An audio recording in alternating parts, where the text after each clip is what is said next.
Oh, what's up guys? Andito tayo ngayon sa video na to para pag-usapan yung kung paano ba ginagawa yung gold spam. Wait lang, may mga epal. Kung bago ka pa lang sa ating sa ating YouTube channel, i-subscribe mo na yan. At di ko na to patatagalin pa. Let's go!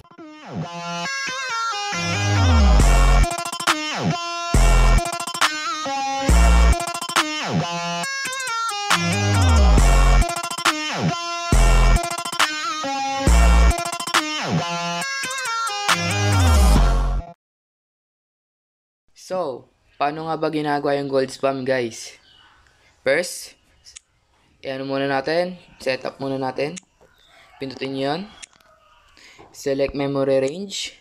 Click reset. And show time jump panel. Click lang natin yung yes guys kasi naka-no yan kung first time nyo palang gagamit.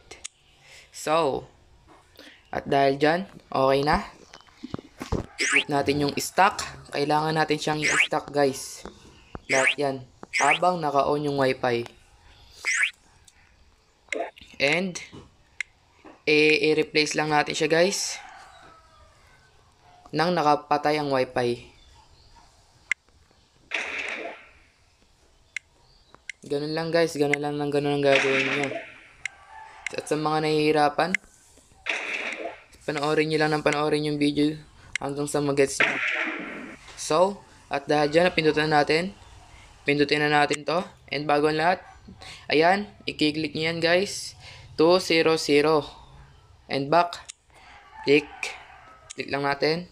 And buhay uli natin ang wifi kasi gumana na. Hintayin lang natin to. Itong yon hanggang sa mag-check yon. Kasi, at ayun, nag-check guys. So, hintay lang. Ganyan lang. At maglo-lost connect tayo guys.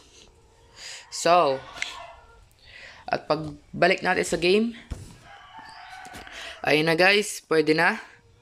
Patayin natin yung wifi. And, ganyan lang. Yung iba na gamit ng auto-clicker kasi magagaling sila.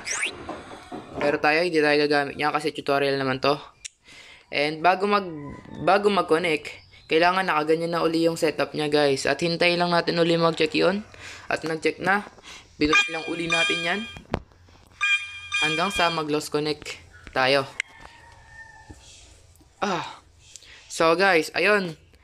At naituro ko na sa inyo guys. Sana naintindihan nyo. At sa mga nagtatanong kung bakit ibang account ang gamit natin, kakagawa ko lang yan. Pa-15 pa lang yan.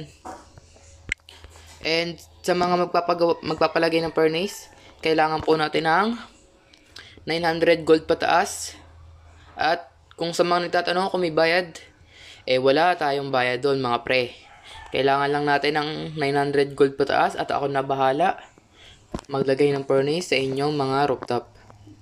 So, ay hanggang dito na lang. At sana wag din natin abusuhin ang pag-cheat kasi baka maban tayo. At hanggang dito na lang talaga guys. Maraming salamat sa panonood and God be the glory.